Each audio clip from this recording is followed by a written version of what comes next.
الحمدللہ رب العالمین والصلاة والسلام علی سید المرسلین اما بعد فاعوذ باللہ من الشیطان الرجیم بسم اللہ الرحمن الرحیم رب اشرح لی صدری ویسر لی امری واحلل عقدۃ من لسانی یفقہوا قولی۔ درود پاک پڑھ لیجیے۔ اللہم صلی علی محمد وعلی آل محمد کما صلیت علی ابراہیم وعلی آل ابراہیم انک حمید مجید۔ اللہم بارک علی محمد وعلی آل محمد کما بارکت علی ابراہیم وعلی آل ابراہیم انک حمید مجید۔ سورہ مومنون 18واں پارے سے یہ شروع ہو رہی ہے ہماری سورہ مومنون، مکی سورت ہے اور اس میں 118 آیتیں ہیں اور 6 رکوع ہیں۔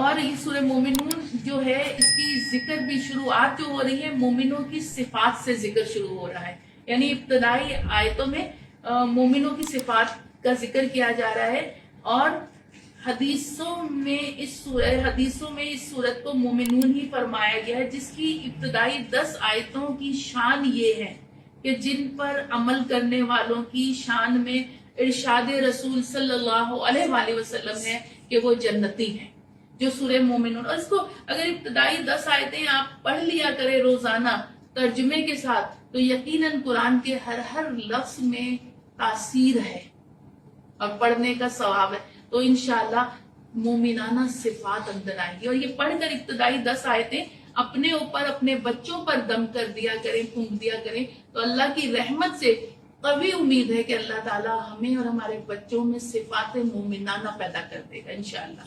تو اس کی ابتدائی 10 آیتیں جو ہے حضور پاک صلی اللہ علیہ وسلم نے فرمایا جو اس کی ابتدائی 10 آیتوں پر عمل کرے گا وہ جنتی ہے۔ تو یہ مکی دور کے وسط میں نازل ہوئی، اور یہ سورہ طور کے بعد اور سورہ تبارک الذی سے پہلے نازل ہوئی، اور ترتیب نزول کے اعتبار سے اس کا نمبر 74 یعنی 74 ہے۔ اس کی پہلی آیت ہم دیکھتے ہیں، قد افلح المؤمنون، بے شک فلاح پا گئے مومنین، یا بے شک مراد کو پہنچے مومنین۔ اللہ تعالیٰ یہ خوشخبری سے اس کی، یا یوں بھی ہم ترجمہ کر سکتے ہیں بے شک کامیاب ہو گئے مومنین، یعنی مومن کامیاب ہو گئے۔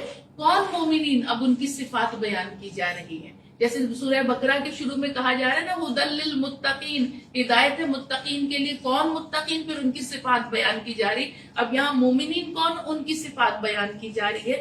کیا صفات بیان کی جا رہی ہے؟ الذین ھم فی صلاتہم خاشعون، جو اپنی نمازوں میں گڑ گڑاتے ہیں، خشیت الہی ہے، روتے ہیں، کپ کپاتے ہیں، گڑ گڑاتے ہیں، عاجزی اختیار کرتے ہیں، یہ مومن ہے۔ ہم اپنی نمازوں کو دیکھ لیں، جلدی جلدی پڑھ کر ہم اپنے سر سے معذاللہ ایک جیسے بوجھ اتار رہے ہو۔ اللہ فرماتا ہے مومن تو وہ ہے اس کی نماز ختم ہونے پہ نہیں آتی، اتنا گڑ گڑاتا ہے اپنی نمازوں میں۔ پہلے صرف اپنی نمازوں میں گڑ گڑانا، عاجزی کرنا۔ اور اچھا، اس میں ایک قول کے مطابق خشوع یہ ہے کہ نماز پڑھنے والا یہ نہ جانے اس کے دائیں بائیں کون ہے۔ ہمیں تو سب پتا ہو رہا ہے آگے پیچھے کیا ہو رہا ہے، موبائل پر بیل ہو رہی تو کس کا فون، ایک ترچھی نگاہ سے ہم ادھر نام پڑھ لیتے ہیں۔ تو کہا کہ نماز میں خشوع جو ہے وہ کیا ہے، کہ یہ ہے کہ نماز پڑھنے والا یہ نہ جانے کہ اس کے دائیں اور بائیں کون ہے، اس کو پتہ ہی نہ ہو۔ اور عارفین کا کہنا ہے نماز میں خشوع یہ ہے کہ للہ فللہ، کہ کوئی غرض نہ ہو، کوئی عوض کی خواہش نہ ہو۔ نماز پڑھے تو یہ نہیں کہ یا اللہ مجھے مال دینا، مجھے یہ دینا، مجھے وہ، یہ نماز پڑھنے کے بعد میں یہ دعائیں مانگوں گا اللہ سے، یہ مجھے مل جائے گا اس نماز کے عوض، میرے مال میں فراوانی آئے گی، میرے رزق میں برکت آئے گی، میری اولاد نیک ہوگی، میری اولاد میں برکت آئے گی۔ کچھ غرض نہیں ہونا چاہیے جب، اور نہ عوض کی طلب ہو، اس کے بدلے کچھ ملے گا، نہ کچھ غرض ہو کہ یہ غرض ہوگی تو میں نماز پڑھ رہا ہوں۔ تو کہا عارفین کے نزدیک کیا ہے کہ نماز میں خشوع کیا ہے، نہ کوئی غرض ہو، نہ عوض کی خواہش رکھے۔ اور یہ بھی کہا گیا کہ نماز میں یہ ظاہر میں خشوع اس کا نام ہے کہ نماز پڑھنے والا جب سر جھکائے دائیں بائیں نظر نہ کرے اور داہنا ہاتھ بائیں پر رکھ کر حضور قلب کے ساتھ قرآن کی تلاوت کرے، ایسے ہو۔ اور پھر جو اگلی صفت بیان کی جا رہی ہے मोमिनीन की, वो आयत नंबर 3 में, वल्लज़ीना हुम अनिल लग़वी मोरिदून, और जो बेकार की बातों से किनारा कश हो जाते हैं, जहाँ देखते हैं बेकार गुफ्तगू हो रही वहां से हट जाते हैं, ना उसमें मशगूल होते हैं, ना उस जगह पे दिल लगाते हैं। तो ये मोमिनीन की सिफात है कि वो किनारा कश हो जाते हैं। फिर अगली सिफ्त जो आ रही है वो आ रही है, और वो जो ज़कात देने का काम करते हैं, यानी ज़कात देते हैं, ये भी मोमिन की सिफ्त है कि वो ज़कात देते हैं, अपने माल को पाक करते हैं। और ज़कात के लिए देखें कि ये भी सिफ्त, आज ज़कात को सही ईमानदारी से निकालना बड़ा मुश्किल हो गया है। हम एक अंदाजे से, बस एक बात यहाँ करती चलूं, हम खुसूसन ख़वातीन अंदाजे से ही कि इतना सोना मेरे पास है, इतना आया और इतना, चलो अंदाजा ये निकला ये निकाल दूं, नहीं, जब तक पूरा उसका वजन करवा के आपको कितनी, आप सोने की ईंटें और अशरफियां लेने में हम बड़े हरीस हैं, वहां से भी गिफ्ट आ जाए, समधन से भी आ जाए, उधर से भी आ जाए, हम बड़े हरीस हैं, लेकिन जब उसका वजन करवाने पे जाते तो हमें बड़ी सुस्ती लग जाती है। कैसे कहा, एक भी इधर का उधर आपने नहीं किया तो अदा नहीं होगी। आपने पूरा वजन उस वक्त, और उस वक्त उसकी कीमत और उसकी फिर कीमत के अंदाजे से फिर ज़कात निकालेंगे। वजन करवाना है, कीमत लगवानी के आजकल के दिनों में सोने की कीमत क्या है, उतार चढ़ाव क्या है, फिर उससे वो निकालना है। तो इस तरह, और ये अल्लाह का बड़ा करम है हम पर, कहते हैं ये तो हमारे मालों का मैल है जो अल्लाह ताला के करम से गरीब हमसे ले लेता है। नहीं तो आप अपने जिस्म का मैल कुचैल, अपना मैला कपड़ा किसी को दे, कोई लेगा? नहीं लेगा। लेकिन ये माल का मैल है, और हमारे उलमा किराम फरमाते हैं ये गरीबों का एहसान है कि जो हमारे माल का मैल हमसे कबूल कर लेते हैं। हम अमीरों का कोई एहसान नहीं, जो मालदार लोग हैं उनका कोई एहसान नहीं, ये तो गरीबों का एहसान है कि हमारे मालों का मैल हमसे ले लेते, नहीं तो कोई मैल कुचल नहीं लेता। फिर क्या कहा जा रहा है कि वो ज़कात देते हैं। नंबर 5, जो अपनी शर्मगाहों की हिफाजत करते हैं, ये भी मोमिनों की सिफ्त है कि अपनी शर्मगाहों की हिफाजत करते हैं। और नंबर 6, मगर अपनी बीवियों या जो बांदियां हैं उन पर कोई इल्जाम नहीं। बीवियों और बांदियों जो लौंडियां, उनके अलावा अपनी शर्मगाहों की हिफाजत करते हैं तो उस पर उनको कोई इल्जाम नहीं। नंबर 7, हाँ, जिसने इन दो के सिवा की ख्वाहिश, नफसानी ख्वाहिश की तो वो हद से बढ़ जाने वाला है। जो बीवियों और बांदियों को छोड़कर और की ख्वाहिश करे, जिना के लिए जिना करने की ख्वाहिश करे, अल्लाह फरमा रहा है वो हद से बढ़ जाने वाले हैं। आयत नंबर 8 में जो सिफात बयान की जा रही है, और जो अपनी अमानतों और अपने अहद की पासदारी करते हैं, अमानतों का भी ख्याल करते हैं, अहद का भी ख्याल करते हैं, तो वो लोग हैं। और फिर कहा जा रहा है, और आयत नंबर 9, जो अपनी नमाजों पर निगरानी करते हैं या नमाजों की निगहबानी करते हैं,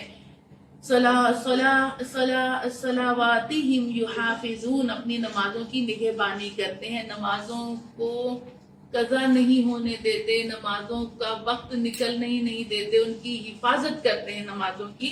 तो क्या कहा जा रहा है, अब ये सारी सिफात बयान करके इब्तदाई आयात 10 आयात पढ़ा करें, अपने ऊपर अपने बच्चों पे दम करा करें, इसके तर्जुमे पर गौर किया करें। आप देखिए कि अल्लाह ताला कितनी हमारे लिए आसानियां फरमाएगा।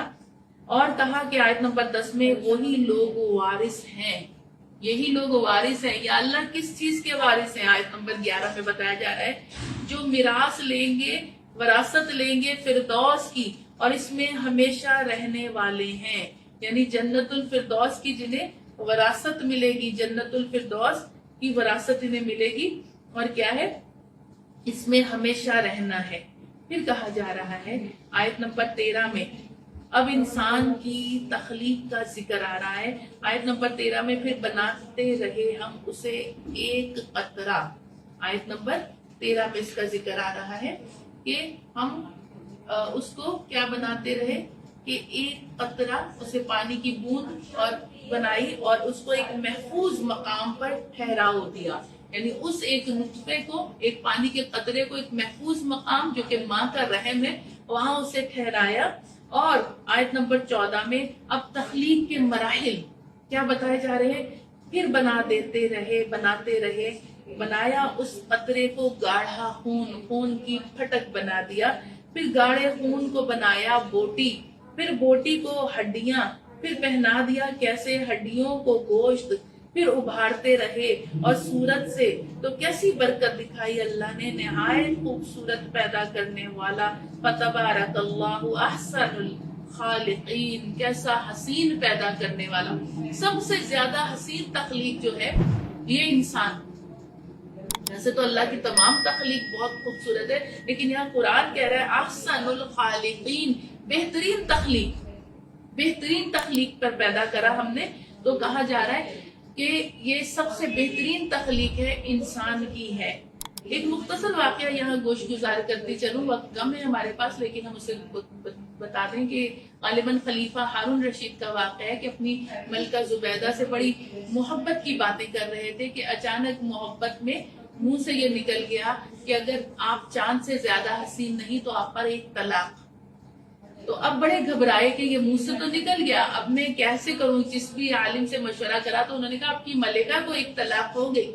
बड़े परेशान। तो कहते हैं कि इमाम आजम अबू हनीफा से इस मसले का दरियाफ्त किया गया, आपसे या आपके शागिर्द थे कोई, उनसे इस मसले को दरियाफ्त किया गया कि हुजूर आप फरमाइए। तो इमाम आजम अबू हनीफा ने फतबारकल्लाहु अहसनुल खालिकीन वाली आयत को निकाला और कहा कि इसमें क्या कहा जा रहा है कि तो कैसा खूबसूरत पैदा करा हमने, कैसी बेहतरीन तख्लीक करी हमने। तो कहा इससे पता चलता है चांद इंसान से ज्यादा हसीन नहीं, लिहाजा आपकी मलिका को तलाक नहीं हुई।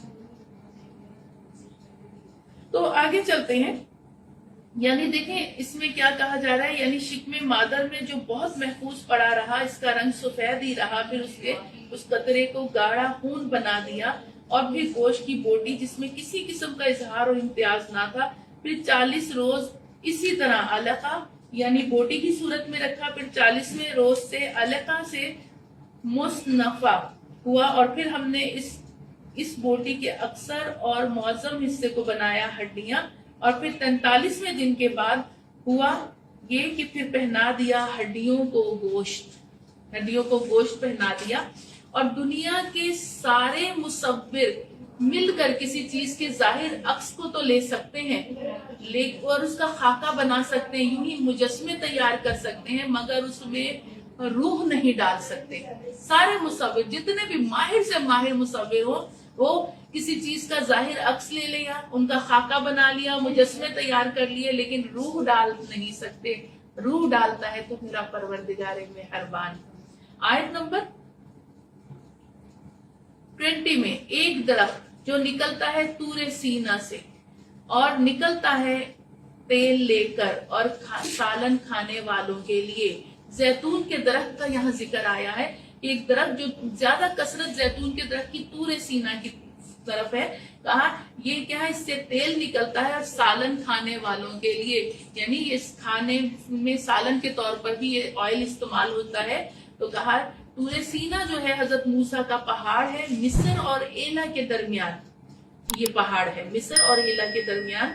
और एक रिवायत तूफान नूह के बाद जो पहला दरख्त जमीन पर उगा, क्योंकि पानी फैल गया था, सारे दरख्त सब चीजें खत्म हो गई थी, लेकिन जो जमीन पर पहला दरख्त तूफान नूह के बाद उगा वो जैतून का दरख्त था। अब आयत नंबर 29, ये बड़ी खूबसूरत आयत है, इसको आप बिल्कुल लिखें भी और याद भी कर लें। वक़ुल रब्बी अंज़िलनी मुनज़लन मुबारकन व अंत खैरुल मुनज़िलीन। अमूमन इस्तिखारा करना कभी मुश्किल हो जाता है, तो ये आयत 101 तस्बीह आयत की अव्वल आखिर दुरूद के साथ अगर आप पढ़ें, और क्या है कि मगरिब के बाद उलमा किराम फरमाते हैं मगरिब के बाद पढ़ें, और आपने कोई भी काम करना हो, कोई रिश्ता नाता, बच्चों ने कोई पढ़ाई के लिए कोई लाइन अपनानी हो कि मैं कौन से उसमें एडमिशन लूं, या कोई बिजनेस कौन सा करूं, जॉब कहाँ करूं, या ये काम करूं तो मेरे हक में अच्छा है कि नहीं है, तो ये आयत रोजाना आपने पढ़नी है बाद नमाज मगरिब, और 7 दिन तक पढ़नी है। अल्लाह तबारिक व तआला आपकी सोच को उस तरफ कर देगा, या तो ख्वाब में इशारा हो जाएगा, सोच को उस तरफ कर देगा जो आपके हक में बेहतर है। ठीक है, ये आयत याद रखिए। आयत नंबर 29 यानी 29 सूरह मुमिनून की आयत है। वक़ुल रब्बी अंज़िलनी मुनज़लन मुबारकन व अंत खैरुल मुनज़िलीन। तर्जुमा क्या है, और दुआ करो कि परवरदिगार मुझको उतार किसी मुबारक जगह पर, और तू ही बरकत वाली जगह पर उतारने वाला है, तू ही मुबारक जगह पर उतारने वाला है। यानी ये हजरत नूह अलैहिस्सलाम की वो दुआ है जब आप कश्ती में थे और अभी कश्ती किसी जगह ठहरी नहीं थी, आप इस दुआ को पढ़ा करते थे, तो अल्लाह ताला ने कश्ती को जूदी पहाड़ पर ठहराया और पानी उतर गया। आयत नंबर 50 की तरफ चलते हैं। और बना दिया हमने इब्ने मरियम और उनकी माँ को निशानी और ठिकाना दिया उन दोनों को ऊंची जमीन पर ठहरने के काबिल और बहता चश्मा। क्या कहा जा रहा है? हजरत मरियम का जिक्र आ रहा है कि बना दिया इब्ने मरियम यानी हजरत ईसा और उनकी माँ हजरत मरियम को निशानी और ठिकाना दिया उनको ऊंची जमीन पर ठहरने के काबिल रबवा और बहता चश्मा वहां दिया। कहते हैं कि हजरत अबू हुरैरा से एक रिवायत है कि रमला फलस्तीन को लाजिम पकड़ो कि ये वो रबवा है जिसका जिक्र खुदा ने कुरान करीम में किया है। यानी हजरत मरियम को जिस जगह को रबवा कहा जाता है वो जगह कौन सी है? वो फलस्तीन में है और उसको कहा लाजिम पकड़ो फलस्तीन को, कि जिसका जिक्र खुदा ने कुरान करीम में किया है।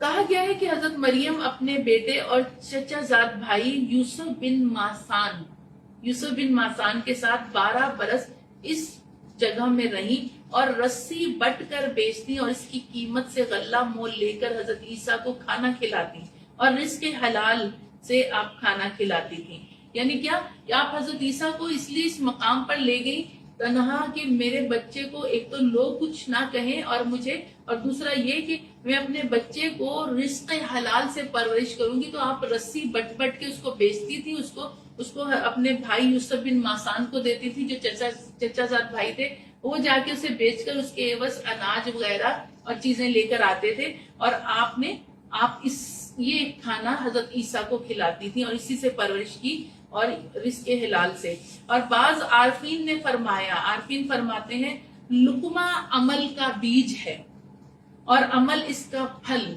लुकमा अमल का बीज है और अमल इसका फल। बीज जिस कदर पाकीज़ा होगा उसी कदर फल बेहतर होगा। हदीस पाक में आता है कि अल्लाह पाक है और नहीं कबूल फरमाता मगर पाक को। यानी अब नाजायज ज़राए आमदनी है, हम अल्लाह की राह में खर्च करते जाए, अल्लाह कबूल नहीं फरमाएगा। अल्लाह चाहता है पाक। आपको पता है कि जब आप सीरत नबी सल्लल्लाहु अलैहि वसल्लम का मुताला करते हैं तो कुतुबे इस सीरत में ये आता है कि अहले मक्का जब भी बैतुल्लाह की तामीर का वक्त आता तो तामीर में अगर कभी इन्होंने शुरू में अपने नाजायज धंधों का पैसा लगाने की कोशिश करते, जैसे लौंडियों से उल्टे सीधे काम करवाना, शराब का काम और इस तरह जुए का काम, इस तरह के पैसे को जब भी बैतुल्लाह के लिए लगाने की कोशिश करते थे जलजला आ जाता था और फिर ये डर जाते थे और ये समझ गए कि ये अल्लाह का घर है, इसमें हम अपनी नाजायज आमदनी नहीं लगाएंगे, हलाल आमदनी लगाएंगे। फिर हलाल कमाई लगाते थे, हराम नहीं लगाते थे। इसी तरह अगर हम नाजायज ज़राए आमदनी है, रिश्वत ले रहे हैं, नाजायज आमदनी ले रहे हैं, उसको लेके मस्जिद में लगाए, अल्लाह कबूल क्यों फरमाएगा? अल्लाह के घर में हराम, अल्लाह पाक है और वो पाक को ही कबूल फरमाता है। फिर क्या कहा आयत नंबर 61 में है कि वो है कि जल्दी कर रहे हैं नेकियों में और वो इस बारे में बढ़ गए। नेक लोगों का जिक्र आ रहा है कि वो है नेकियों में, उनकी शान है ये। नेक लोगों की शान क्या है? नेकियों में जल्दी करते हैं, सुस्ती नहीं करते। देखिए बारह ये जिक्र आ रहा है नेकी के कामों में जल्दी करो, कहीं ऐसा ना हो कि तुम्हें शैतान रोक दे। उलाइका युसारिऊन फिल खैरात वहुम लहा साबिकून, ये वो लोग हैं जो भलाइयों में जल्दी करते हैं और यही सबसे पहले उन्हें पहुंचेंगे, उन भलाइयों की तरफ बढ़ गए हैं। तो ये कहा जा रहा है। आयत नंबर 97 की तरफ बढ़ते हैं अब।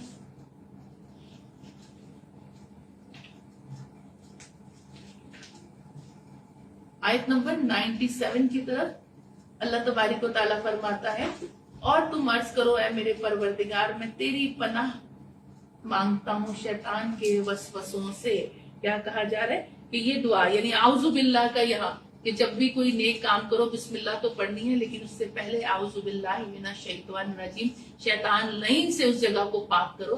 देखिए हम कोई चीज, अगर कोई हमारा घर है हमारा कमरा है, हम चाहते हैं इसमें हर चीज पाक हो, कोई गंदी चीज कचरा हो तो हम जल्द अज जल्द दूर कर दें। ऐसा ही होता है, हम अपने घरों में कोई बदबूदार कचरे वाली चीज नहीं रखते, गंदी चीज नहीं। तो जहाँ अल्लाह का जिक्र करना है پہلے اس جگہ کو شیطان لعین سے تو پاک کریں. تو بسم اللہ پڑھنے سے پہلے اعوذ باللہ من الشیطان الرجیم پڑھیں تاکہ وہ جگہ شیطان لعین سے پاک ہو. اب اپنے رب کا ذکر وہاں کریں, بسم اللہ الرحمن الرحیم. تو یہی اس میں اس آیت میں یہی آ رہا ہے. تو اللہ تعالیٰ آیت نمبر 98 میں کہا جا رہا ہے آپ فرما دیں کہ تیری پناہ ہے اے رب کہ وہ میرے پاس آئیں. یعنی کیا, میں اعوذ بک ربی ان یحضرون, اے رب تیری پناہ کہ وہ میرے پاس آئیں. یہ بھی آپ اگر یہ دعائیں بھی دو آپ یاد کر لیں تو شیطان آپ کے پاس نہیں آئے گا. یہ نبی پاک صلی اللہ علیہ وسلم کی دعا ہے. پہلی دعا بھی آیت نمبر لکھ لیجئے 97 اور 98. یہ تو بہت چھوٹی دعا ہے. وَأَعُوذُ بِكَ رَبِّ أَن يَحْضُرُونَ, اے رب تیری پناہ کہ وہ میرے پاس آئیں. کون؟ یعنی شیاطین میرے پاس آئیں, میں تیری پناہ میں آتا ہوں. تو اللہ کی پناہ میں آ جائیں گے اور شیاطین آپ سے دور رہیں گے. بہت اچھی دعا ہے 98 جو ہے. آیت نمبر 104 کی طرف چلتے ہیں. جھلس دے گی ان کے چہروں کو آگ. اب دوزخ والوں کا ذکر کیا جا رہا ہے. کیا کہا جا رہا ہے؟ اس میں کہا جا رہا ہے تلفح وجوہہم النار وہم فیہا کلیحون, جھلس دے گی ان کے چہروں کو وہ آگ اور وہ اس میں منہ چڑھائے رہے ہوں گے.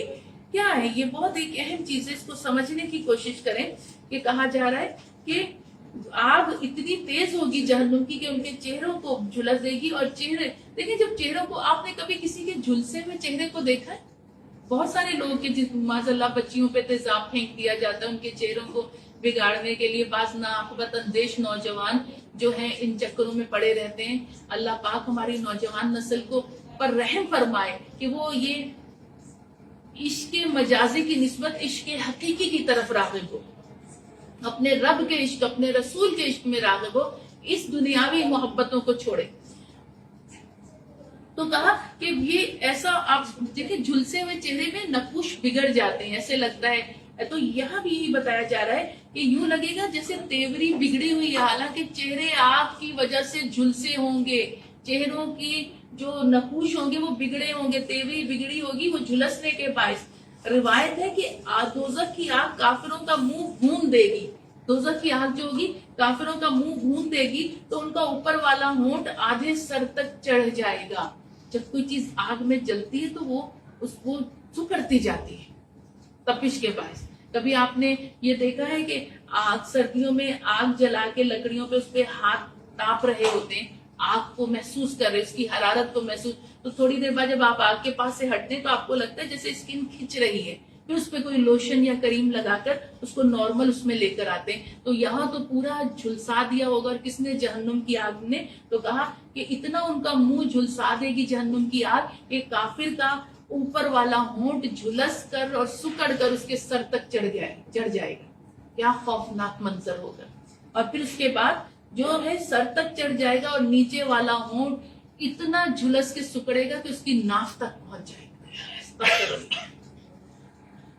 اللہ اکبر. یہ بھی روایت ہے کہ ان کے دونوں ہونٹوں کے درمیان 40 گز کا فاصلہ ہو جائے گا. آیت نمبر 118. اللہ پاک ہم سب کو, ہمارے بچوں کو, ہماری نسلوں کو, ہمارے اگلوں کو, ہمارے پچھلوں کو جہنم کی آگ سے میلوں دور رکھے اور محفوظ رکھے. آیت نمبر 118. اور فرمائیے کہ پروردگار بخش دے اور رحم فرما, تو سب سے بہتر رحم فرمانے والا ہے. یہ دعا مانگنی چاہیے. نبی پاک صلی اللہ علیہ وسلم کی دعا ہے کہ پروردگار بخش دے اور رحم فرما, تو سب سے بہتر رحم فرمانے والا ہے. حدیث پاک میں آتا ہے کہ سورہ قد افلح کا اول اور آخر خزانہ ہے عرش الہی کے خزانوں میں سے. جس شخص نے سورہ مومنون کی پہلی 3 آیات پر عمل کیا اور آخری 4 آیتوں سے نصیحت حاصل کی, وہ نجات پا لے گا اور کامیابی حاصل کر لے گا. پھر سے سن لیں, حدیث پاک میں آتا ہے کہ سورہ قد افلح کا اول اور آخر خزانہ ہے اور عرش الہی کے خزانوں میں سے. جس شخص نے سورہ مومنون کی پہلی 3 آیتوں سے پر عمل کرا اور آخری 4 آیتوں سے نصیحت حاصل کی, وہ نجات پا لے گا اور کامیابی حاصل کرے گا. اللہ ہم سب کو اور ہماری نسلوں کو نسل در نسل ان سے نصیحت پانے والا بھی بنائے اور نجات والا بھی بنائے اور کامیابی حاصل کرنے والا بھی بنائے. وآخر دعوانا الحمد للہ رب العالمین وصدق اللہ العظیم.